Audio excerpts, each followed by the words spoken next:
오늘 본문은 바울의 간증입니다.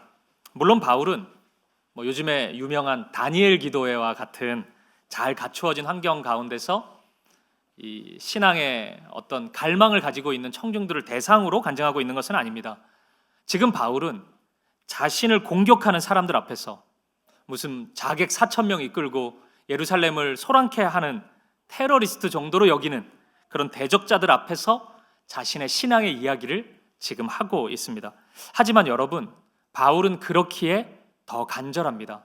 그렇기에 더 진실된 간증을 나누고 있고, 그렇기에 더 힘이 있는 메시지를 나누고 있습니다.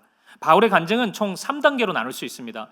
1단계는 예수님을 믿기 전 자신의 모습입니다. 예수님 만나기 전에 내가 어떤 마음 가지고 살았는지, 어떤 길을 걸어가고 있었는지 바울은 하나하나 소개합니다. 그리고 2단계는 예수님을 만난 사건입니다. 그런 자신에게 예수님이 어떻게 찾아오셨는지, 예수님을 어떻게 만나고 자신의 생각이 어떻게 바뀌었는지를 이야기합니다. 그리고 3단계는 예수님을 만난 이후의 모습입니다. 예수님 만나서 자신의 길이 어떻게 달라졌는지, 어떤 모습으로 지금까지 살아왔는지를 바울은 하나하나 이야기합니다. 저는 바울의 이 고백을 읽으면서 먼저는 저 자신을 돌아보았습니다. 예수님 만나기 전에 나는 어떤 모습이었지? 이 질문을 좀 던져봤어요. 그리고 예수님 만난 이후에 나는 어떤 다른 삶을 살고 있나? 지금까지 나는 어떤 모습으로 인생을 살아왔나? 이런 질문을 함께 던져보았습니다. 그런데 갑자기 저의 생각의 흐름이 교회로 넘어가기 시작했어요. 왜냐하면 오늘이 사김의 교회 2번째 생일이기 때문입니다.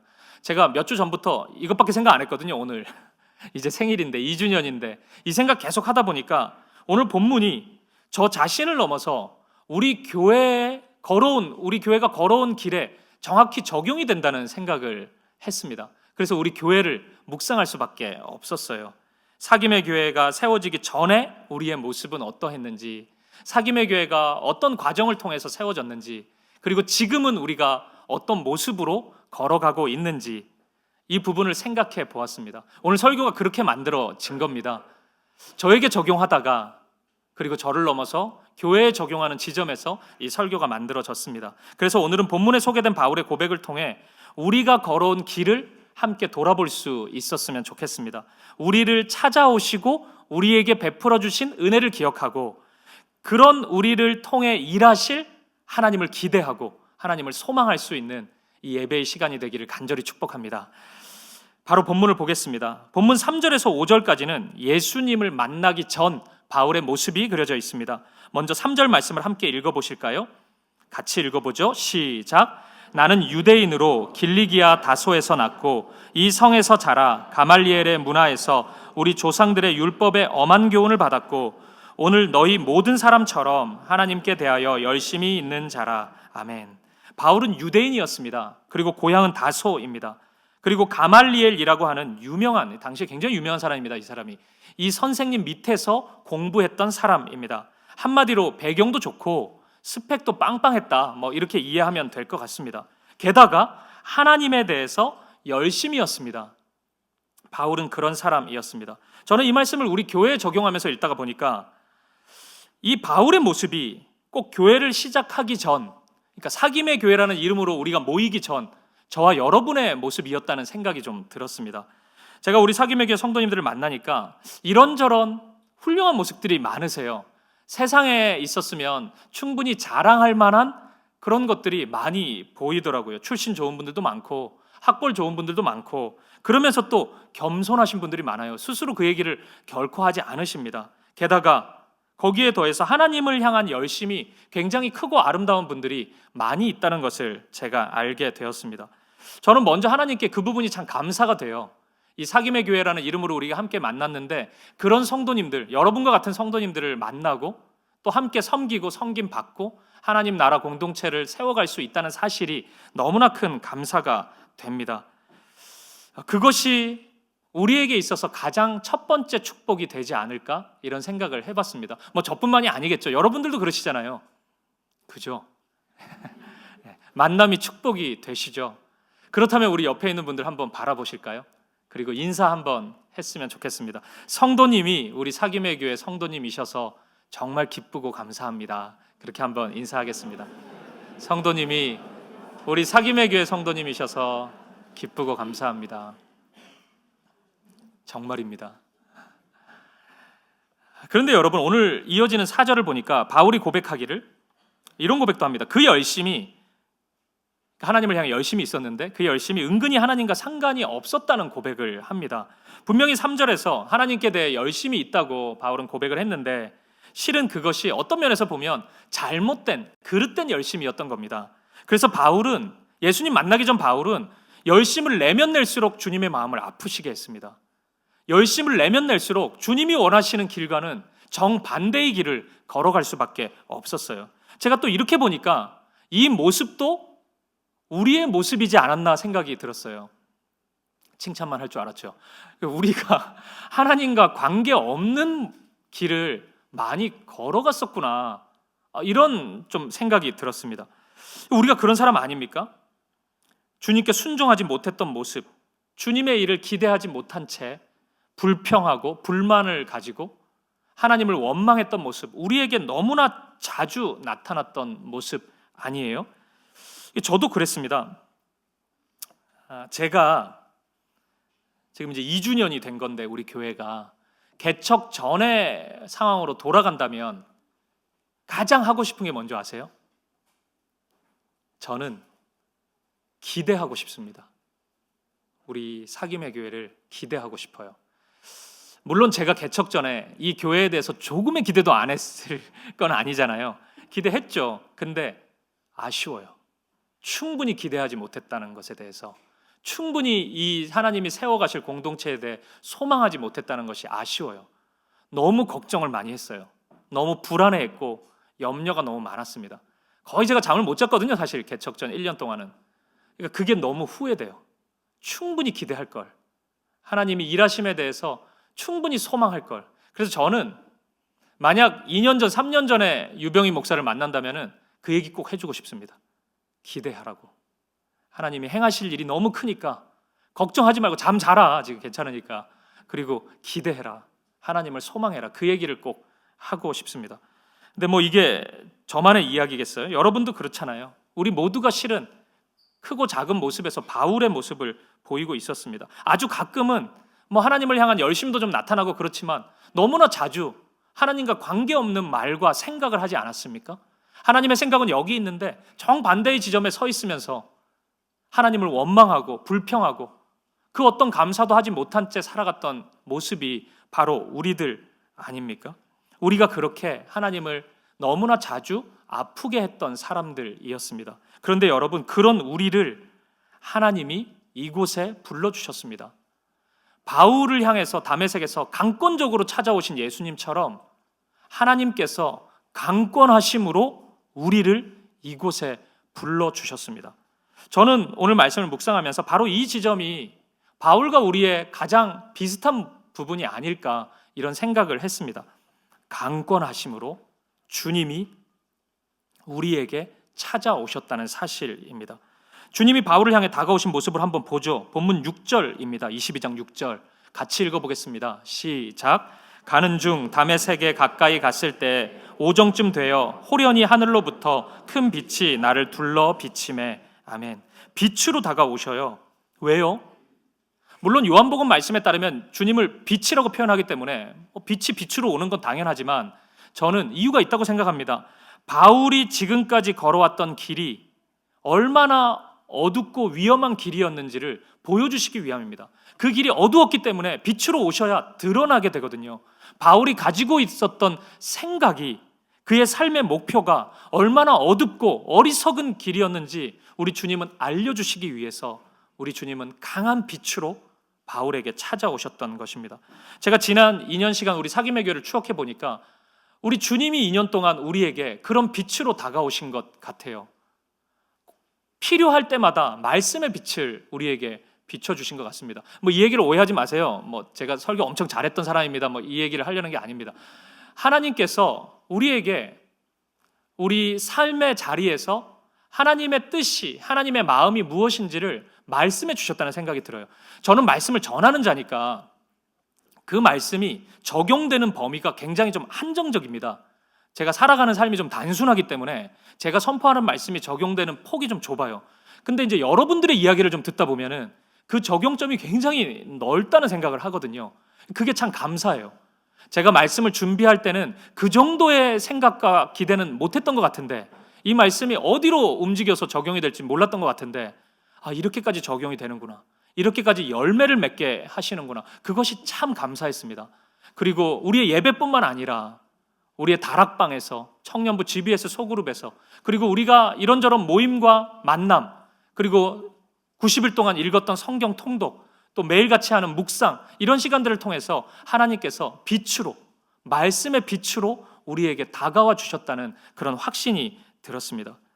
며칠 전에 한 성도님이 저에게 이메일을 보내셨어요. 2주년을 앞두고 있으니까 지난 한 주는 유독 메일이 많이 왔는데 다 좋았어요. 너무 감동적이고 그랬어요. 근데 이 한 분의 메일을, 굉장히 긴 메일이었는데 읽으면서 또 읽고 또 읽었습니다. 그리고 참 좀 눈물이 날 지경이었어요. 이런 감사가 있었구나. 그래서 제가 한 부분만 좀 소개해드리고 싶습니다. 제가 한번 읽어드릴게요. 사김의 생일을 맞이하여 제가 있었던 1년 반을 돌아보니 각종 이벤트들이 기억에 남아있는 것은 맞지만 이벤트가 아닌 늘상 드리던 수요 예배, 매주 섬기던 주일 예배, 매번 기다려졌던 다락방, 그리고 그 시간들을 통해 얻게 된 많은 사랑하는 동역자와 나눈 복음의 언어들, 때로는 울고 때로는 함께 기도했고 아주 많이 웃고 기뻐하며 하나님 안에서의 충만한 교제를 나누고 함께 자라가고 있는 이 시간들이 다 감사하고 하나하나 생각이 납니다. 교회에서 주셨던 것들, 마치 여호수아가 길갈에 세웠던 기념비처럼 하나님과 사귐의 교회 안에서의 사귐의 추억들을 쌓아가는 것 같아서 뿌듯해집니다. 이 메일이 굉장히 길었는데 제가 이제 다른 부분을 읽어드리면은 누군지 알 것 같아가지고 제가 이 부분만 읽어드리는데, 고백이 참 감사했어요. 이런 시간이었구나, 이분에게는. 이런 감동이 있었습니다. 근데 이 성도님만의 고백이 아니겠죠. 저의 고백이기도 하고 여러분의 고백이기도 하고 우리 모두의 고백, 우리 모두의 이야기라는 생각이 듭니다. 그래서인지 지난 2년의 시간이 더 귀하게 느껴져요. 하나님이 일하셨다는 확신이 듭니다. 담임 목사 처음 해가지고 제가 실수투성인데 저 같은 사람을 통해서도 하나님이 일하시는구나, 그게 참 감동되기도 하고, 또 우리 사역이 아주 매끄럽고 성숙한 건 아니거든요. 또 우리 교회의 모든 모습이 그런 건 아닙니다. 근데 그런 어설픔 속에서도 하나님이 아름다운 일들을 계속 만들어 내셨구나, 이 사실이 너무 감사했습니다. 물론 우리 가운데 아프고 힘든 시간도 있었습니다. 하지만 그런 시간마다 하나님이 빛으로 다가와 주셨고 우리의 어두움을 보게 하셨고, 그건 물론 너무 힘든 시간이지만 우리가 나아가야 될 길을 깨닫게 하셨고 회복시켜 주셨고 힘과 용기를 주셨다는 사실에 너무 감사한 마음입니다. 여러분 기억하십시오. 지난 2년 동안 하나님께서 이 공동체의 사귐의 교회에 빛으로 임하여 주셨습니다. 그 사실로 인하여서 감사하는 우리가 되었으면 좋겠습니다. 그리고 또 하나, 이러한 말씀의 빛을 통해 하나님께서는 저와 여러분 우리 모두에게 교회를 알려주셨다는 생각이 듭니다. 바울을 만나서 주님이 제일 먼저 하셨던 말씀이 뭔지 아십니까? 오늘 본문 7절인데 한번 보시죠. 같이 읽어보겠습니다. 시작. 내가 땅에 엎드러져 들으니 소리 있어 이르되 사울아 사울아 내가 왜 나를 박해하느냐 하시거늘. 아멘. 왜 나를 박해하냐, 이것이 주님의 첫 번째 말씀이었습니다. 제가 일전에도 말씀드린 적이 있는데 바울이 이 예수님의 말씀을 들었을 때 정말 당황스러웠을 것입니다. 왜냐하면 바울 입장에서는 예수님 처음 만났기 때문입니다. 처음 만났는데 무슨 박해를 합니까? 오늘 처음 만났는데 언제 핍박을 해요? 이상하잖아요. 근데 주님은 그렇게 말씀하신단 말이에요. 근데 바울이 박해했던 대상이 있었죠. 누굽니까? 교회였습니다. 예수님을 따르는 이들을 핍박하고 있었습니다. 바울은 그 순간 깨달았을 것입니다. 예수님은 교회를 자신의 몸과 동일시하시는구나, 내 몸이라고 생각하시는구나. 바울은 그것을 깨달았을 것입니다. 골로새서와 에베소서 같은 말씀을 보면 바울이 교회에 대해서 너무나 아름다운 고백을 하죠. 교회는 주님의 몸, 그 머리는 예수님, 이런 고백을 합니다. 이거 바울밖에 안 합니다. 이 아름다운 고백이 이 다메섹에서의 주님과의 만남을 통해 시작된 것입니다. 고린도전서를 보면 이 몸의 이야기를 하면서 눈이 어떻게 손 보고 쓸데없다고 얘기할 수 있냐, 어떻게 발 보고 너는 필요 없다 이렇게 얘기할 수 있냐? 몸이 어떻게 그럴 수 있냐? 한 몸인데. 그럴 수 없다고 바울이 이야기를 하거든요. 그 아름다운 비유의 이야기가, 이미지가 다 다메섹에서 주님과의 만남, 주님께 들었던 이 강렬한 메시지, 이것으로부터 시작된 것입니다. 저는 우리도 그런 것 같아요. 아, 교회가 이런 곳이구나 라는 것을 지난 2년 동안 배웠던 것 같습니다. 그뿐만이 아니죠. 바울은 배움에서 그치지 않고 그 주님의 하나 되게 하시는 사랑을 몸소 하나하나 경험했습니다. 주님의 빛에 바울이 타격당해서 쓰러집니다. 그리고 바울은 3일 동안 앞을 보지 못하게 됩니다. 그때 바울에게 찾아온 사람이 있습니다. 바울을 회복시키기 위해 하나님이 보내신 사람이 있어요. 누군지 아십니까? 아나니아라는 사람입니다. 오늘 본문 12절을 보십시오. 율법에 따라 경건한 사람으로 거기 사는 모든 유대인들에게 칭찬을 듣는 아나니아라 하는 이가 내게 와 곁에 서서 말하되 형제 사울아 다시 보라 하거늘 즉시 그를 쳐다보았노라. 아멘. 이 경건한 아나니아, 이 사람이 바울에게 옵니다. 근데 여러분, 이 사람 아나니아, 이 사람 예루살렘 교회 성도였습니다. 이게 무슨 의미예요? 바울이 박해했던 대상이 예루살렘 교회였다고요. 맨날 잡아다가 고문하고 죽이고, 그 예루살렘 교회 성도라고요. 그 성도 중에 한 사람이었습니다. 그 사람이 바울 앞에 오게 된 것입니다.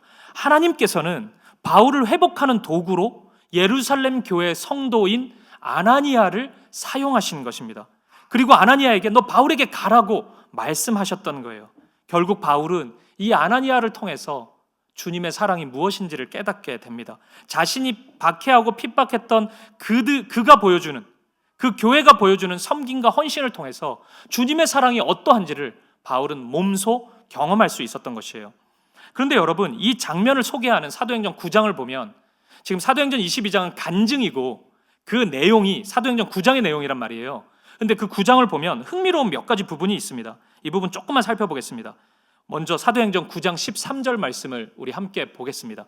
시작. 아나니아가 대답하되 주여 이 사람에 대하여 내가 여러 사람에게 듣사온즉 그가 예루살렘에서 주의 성도에게 적지 않은 해를 끼쳤다 하더니. 아멘. 이제 주님이 아나니아를 부르시는 장면입니다. 근데 여러분, 아나니아가 처음부터 네 그렇게 하겠습니다 이런 대답 안 합니다. 선뜻 승낙을 못해요. 거절해요. 맞죠? 거절해야죠. 어떻게 갑니까? 바울한테 우리 형제자매 고문하고 때리고 핍박하고 죽이고 그랬던 사람인데 그 사람을 사랑하러 어떻게 갑니까? 그 사람을 용서하러, 용서뿐만 아니라 용납하고 그를 섬기러 어떻게 가냐고요. 지금 아나니아는 거절하고 있습니다. 그런데 여러분, 이 13절 앞구절인 12절을 보면은 굉장히 흥미로운 구절이 하나 있습니다. 12절을 보십시오. 이 부분 같이 읽어보겠습니다. 시작. 그가 아나니아라 하는 사람이 들어와서 자기에게 안수하여 다시 보게 하는 것을 보았느니라 하시거늘. 아멘. 뭐가 이상한지 아시겠습니까? 지금 바울에게 보여주신 내용인데 하나님께서는, 주님께서는 바울에게 먼저 아나니아가 올 것을 말씀하신 것입니다. 그러니까 아나니아한테 먼저 묻고 너 가라. 못 가겠는데 가야 돼 막 이렇게 하고 예 알겠습니다 그럼 갈게요 이 얘기 듣고 그래 됐다 이제. 그리고 바울한테 이제 아나니아가 올 거다 이렇게 얘기하신 게 아니고 바울한테 먼저 얘기해요. 아나니아가 올 거라고. 예루살렘 교회 성도의 아나니아가 올 거라고. 그리고 나서 아나니아에게 얘기합니다. 네가 갔으면 좋겠다고. 여러분, 이 순서가 좀 이상하지 않습니까? 만약 제가 아나니아라면은 이런 법이 어딨냐고 막 하나님한테 고래고래 소리치고 막 난리 법석을 떨었을 것 같아요. 여러분, 어떻게 보면 하나님의 일하심이 뭔가 짜임새 있지 않잖아요. 이거 너무 허술하지 않습니까? 아니, 아나니아가 안 간다 그러면 어떡할 거예요? 그럼 어떡할 거예요? 물론 하나님은 딴 사람 보내면 되죠. 뭐 오나니아 보내면 되고 뭐 성도 많으니까 또 보내면 되죠. 근데 이건 모냥 빠지잖아요. 바울한테 아나니아 간다고 했는데 뭐 다른 사람이 와 있으면 바울아 미안하다. 걔가 순종을 안 해가지고 이게 내가 아무리 세운 계획이라도 이게 잘 안 되네. 뭐 이런 얘기 합니까? 하나님은 이런 방식으로 일을 하셨던 거예요. 하나님의 대안은 아나니아밖에 없습니다. 아나니아 안 가면 큰일 납니다. 근데 하나님은 아나니아에게 말씀하세요. 그리고 우리 주님은 아나니아가 갈 것을 확신하십니다. 이것이 주님의 마음이고 주님의 일하심의 방법입니다. 저는 이 부분을 읽으면서 놀라는 마음과 함께 우리를 향해서도 이런 마음을 가지실 수 있겠구나라는 생각을 합니다. 사랑하는 여러분, 저와 여러분 우리 사김의 교회가 어떤 부분에서는 하나님의 유일한 대안일 수 있습니다. 저는 우리 교회가 이 대한민국에서 유일한 대안이라고 생각하지는 않습니다. 그렇게 생각하면 너무 이상하죠. 근데 어느 한 영혼을 향해서 또는 어떤 한 일을 향해서 하나님의 유일한 대안이 될 수 있겠다는 생각을 합니다. 그러면 여러분, 그때 하나님은 뒤가 없거든요. 두 번째 안이 없을 겁니다. 2안이 없어요. 3안이 없어요. 우리밖에 없을 겁니다. 우리가 순종할 수 있기를 바랍니다. 하나님이 우리를 통해 그 일을 행하시기로 마음 먹었을 때 우리가 기꺼이 주님 쓰시기에 편하시도록 우리가 준비되고 기꺼이 순종으로 하나님께 화답할 수 있는 우리 사김의 공동체가 되기를 간절히 소망하고 축복합니다. 다시 바울의 이야기로 돌아와 봐요. 여러분, 바울의 입장에서도 보면 바울은 아나니아가 필요합니다. 바울은 자신이 핍박했던 그 교회 성도를 통해 사랑을 경험해야만 합니다. 그것이 바울 자신을 힘들게 할 겁니다. 내가 박해했던 사람이 나를 섬기니까 완전히 인생이 지금 역전돼 버린 거 아닙니까?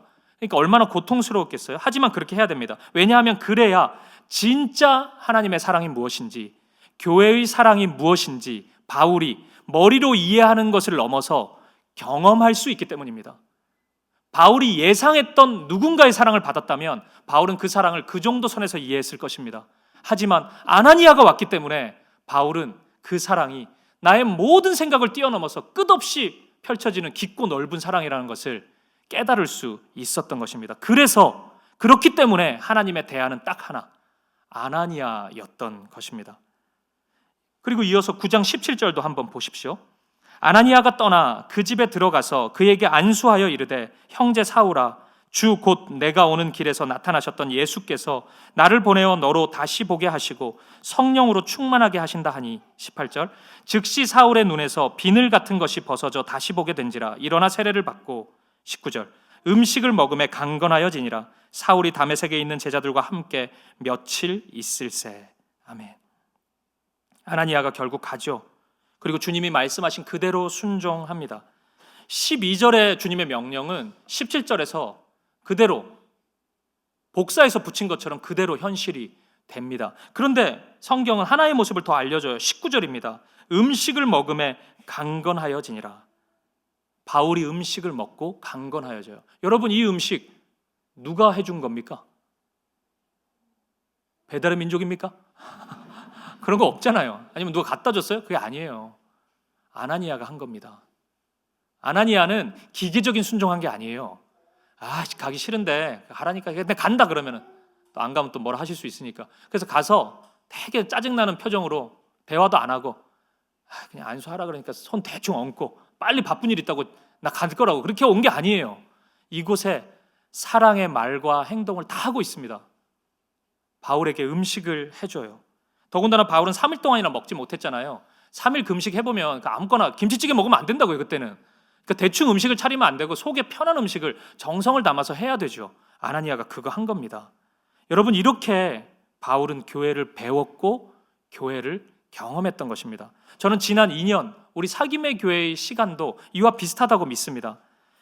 우리 중에는 교회에서 받았던 크고 작은 상처를 가지고 있는 분들이 분명히 있으십니다.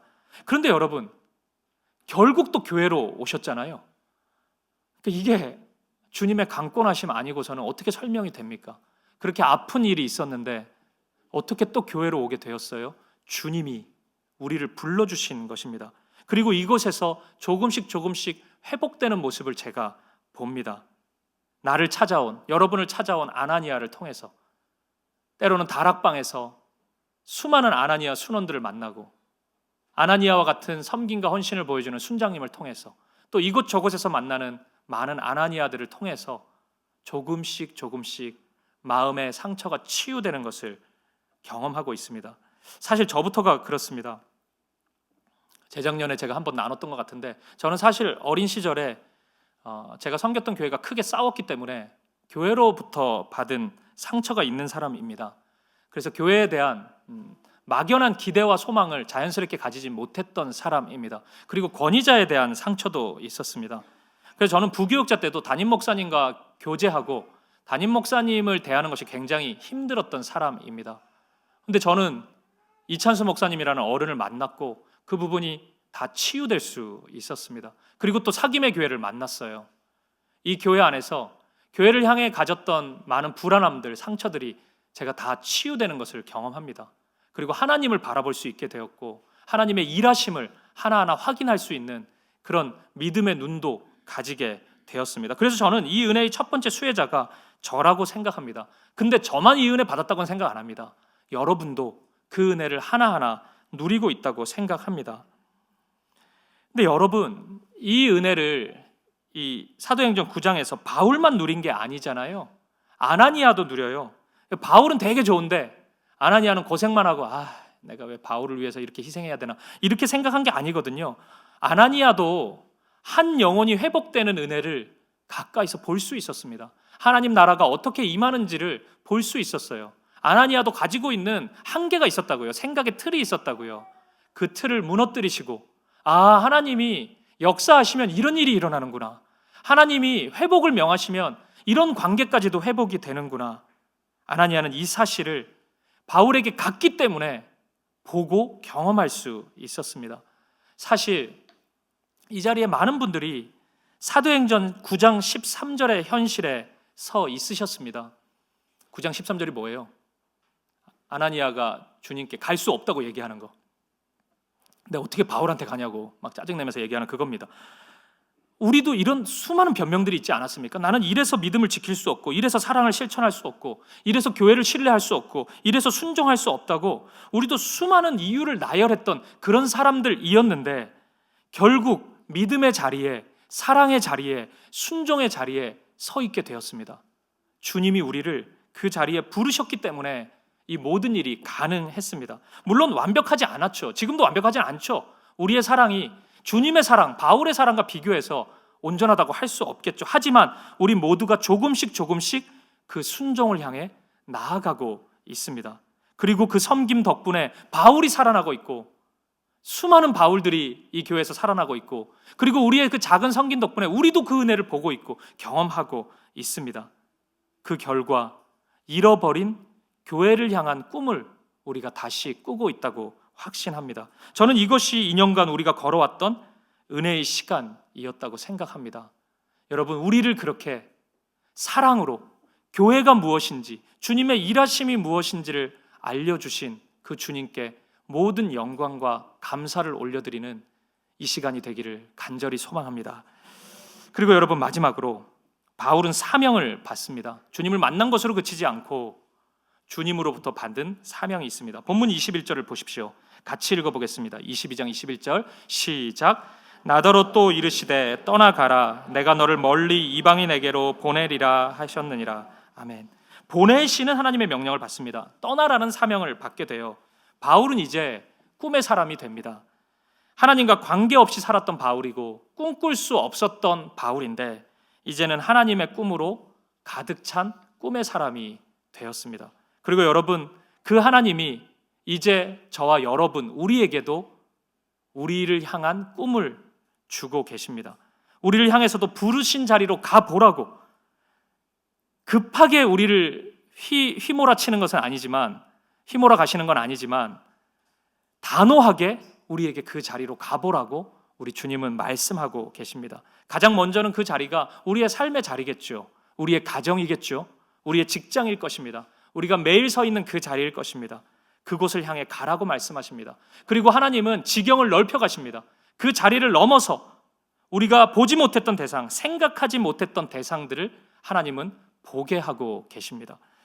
저는 사김의 교회 개척을 시작하면서 이 교회를 향한 하나님의 선명한 꿈이 무엇인지가 참 궁금했습니다. 그런데 그 꿈은 1차적으로 이 교회를 찾아오시는 성도님들이 누구인지에 따라서 결정될 것이라고 확신했습니다.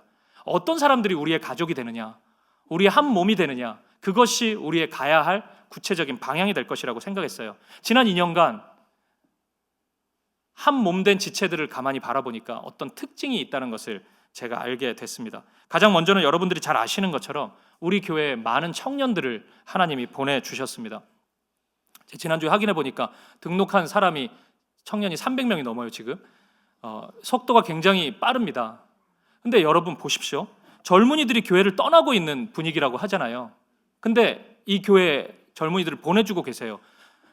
근데 우리 교회가 젊은이들을 특별히 뭐 해줍니까 그러면? 솔직히 얘기하면 그거 아무것도 없잖아요. 우리는 청년들을 위해서 특별한 것을 해주는 교회는 아닙니다. 어떤 분이 물어요. 거기 청년 많다며? 거기는 뭐가 있냐고. 뭐 공간이 청년들을 위한 뭐가 있냐. 뭐 청년부실이 뭐가 특별하냐. 뭐 이런 거 묻더라고요. 상처가 돼요 제가. 아무것도 없는데 또 뭐 없다고 하기도 좀 그렇고, 그래서 뭔가가 뭐 진행 중이다 뭐 이런 식으로만 얘기했는데 근데 뭐 진행 중이기 때문에 청년들이 오는 건 아니지 않습니까? 우리가 우리의 어떤 매력적인 모습 때문에 젊은이들이 우리 교회에 온 것은 아닙니다. 저는 이것이 하나님의 사인이라고 생각해요.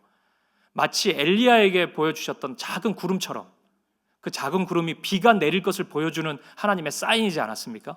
청년들을 섬겨야 되는 하나님의 꿈, 청년들을 통해서 이루어 가시기 원하시는 하나님의 꿈, 이것을 우리에게 선명히 보여주고 있는 과정이라고 생각합니다. 저는 우리가 그 꿈을 붙잡을 수 있기를 바랍니다. 그리고 또 우리 교회 최근에 보면은 이 30대 젊은 부부들이 등록을 많이 합니다. 최근에는 계속 그 젊은 부부만 등록을 하고 있는 것 같아요. 이것도 신기하잖아요. 우리 교회 신혼부부 프로그램이 있습니까? 없습니다. 아니면 또 아이를 낳으면은 뒤에 지금 아이들이 있는데 아이들을 뭐 배려해주는 시설이 있습니까? 아무것도 없습니다. 우리 잠옷실도 없습니다. 우리 지금 아무것도 없는 교회예요. 근데 저는 이 세대들이 오고 있다는 것이 하나님의 꿈이라고 생각해요.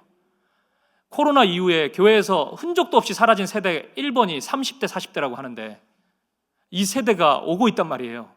저는 이것도 하나님이 보여주시는 작은 구름이라고 생각합니다. 이들을 향한 마음을 가지고 이들을 향해 이루어 가시는 하나님의 꿈을 꾸라고 하나님이 분명히 말씀하고 계시다고 확신합니다. 또 상대적으로 많은 인원은 아니지만 또 대상이 있습니다. 우리 어른들입니다. 또 생각해보면 어른들을 위한 시설은 있습니까? 아무것도 없습니다. 또 그것도 엘리베이터도 없고 계단 내려오는 것도 힘들죠. 근데 배려가 섬세하지 못한 우리 교회인데 여전히 이 예배의 자리, 섬김과 헌신의 자리를 지켜주시는 어른들이 있습니다. 저는 이 어르신들 또한 우리 교회의 꿈이라고 생각합니다. 그분들을 섬겨야 되고 그 안에서 이루어가는 하나님의 일하심을 우리가 품어야 된다고 생각해요. 또 그러면 이제 한 세대가 남으니까 좀 섭섭할 수 있으니까 얘기한다면 지난 2년간 가장 많이 수고한 세대가 있죠. 우리 586 세대들 5060 우리 교회에서 제일 많이 수고했습니다. 우리 교회 현재라고 할 수 있습니다. 그리고 우리의 또 다음이라고도 할 수 있겠죠.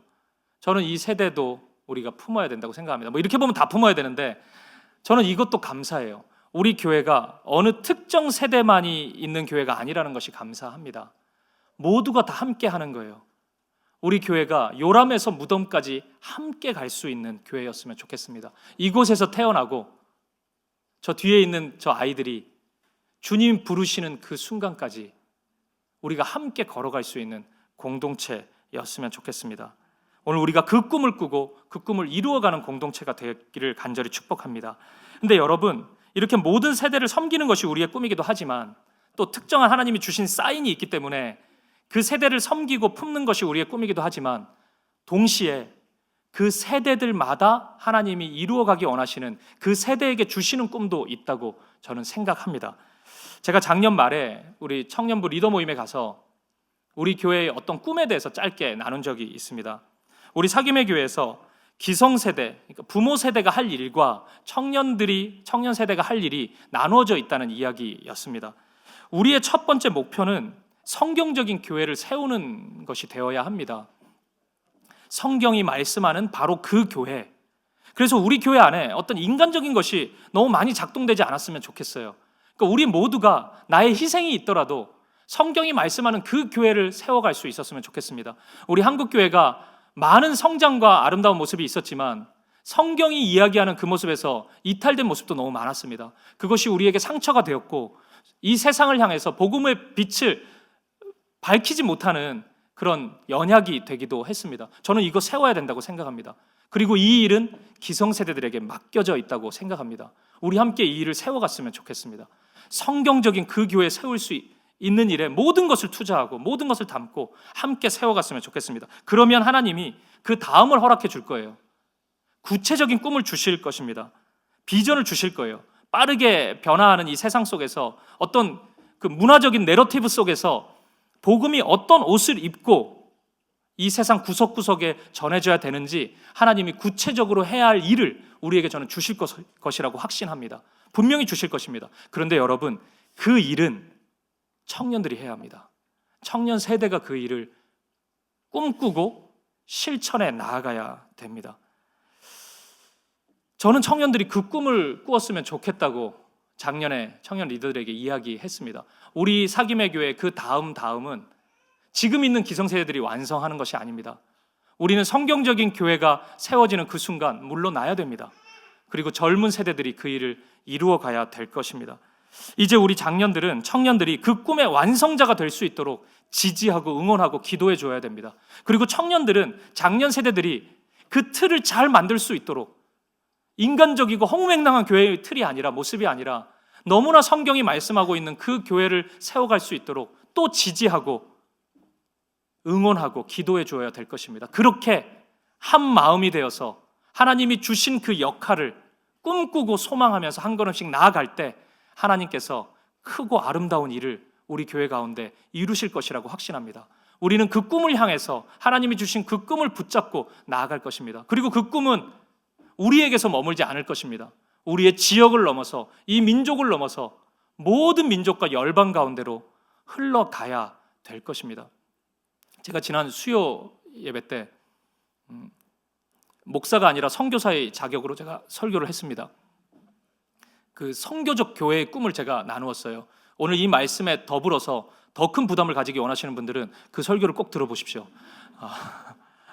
선교적 교회의 꿈을 우리가 함께 꾸어야 됩니다. 하나님께서 그 일을 이루실 것입니다. 그래서 우리 모두가, 우리 사김의 교회가 오늘 바울처럼 꿈을 가지고 표대를 향해 힘차게 전진하는 믿음의 공동체가 될 수 있기를 주님의 이름으로 간절히 축복합니다. 말씀을 마무리하겠습니다. 사랑하는 여러분, 지난 2년 우리가 걸어온 모든 시간은 하나님의 은혜였습니다. 하나님의 은혜가 아니고서는 설명이 되지 않았던 그 모든 우리의 걸음이었습니다. 물론 여러분, 어려운 일이 있었죠. 우리 가운데 우리가 생각한 좋은 일들만 언제나 있었던 것은 아닙니다. 힘든 일도 우리에게 분명히 있었습니다. 그리고 앞으로도 그럴 겁니다. 어려운 일이 있을 겁니다. 하지만 은혜일 겁니다. 오늘 본문 22절을 보니까 바울의 이 아름다운 간증을 듣고 사람들이 어떤 반응을 보이는지 압니까?